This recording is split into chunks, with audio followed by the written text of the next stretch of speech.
వస్తూనే ఉంటాడు ఎవడో ఒకటి చీకట్ల. సీసాన్ని ఇస్తా అంటాడు, ఆఫ్ అని అంటాడు, ఫుల్ అని అంటాడు. నువ్వు ఒక్కసారి ఓటేసి అంటే అక్క ఇక సంగతి నా సంగతి చూడు అంటాడు. ఎవరికోనికి తలమాసినోని కేసి ఈ ప్రభుత్వానికి కాళ్ళ కట్టబెట్టేటోని మీరు సర్పంచ్ చేస్తారంటే ఇవాళ ఊరు దెబ్బతింటది.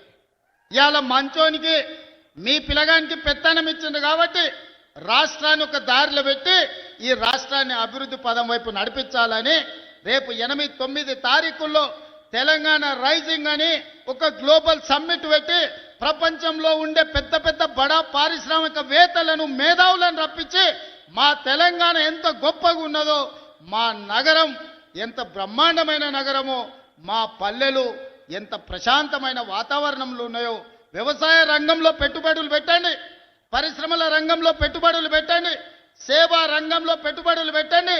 లక్షలాది మంది మా తెలంగాణ యువత ఈనాడు చదువుకొని మేధావులుగా ఉన్నారు. మేము మా మేధా సంపత్తితోని మీ పరిశ్రమలను పెంచుతాం, మీ ఉత్పత్తులను పెంచుతాం, మీ ఆదాయాన్ని పెంచుతాం, మీ పరిశ్రమలను లాభాలలో నడుపుతామని చెప్పి 8-9 తారీఖు నాడు మనం ఒక పెద్ద గ్లోబల్ సమ్మిట్ను ఈరోజు మనం పెట్టుకుంటున్నాం.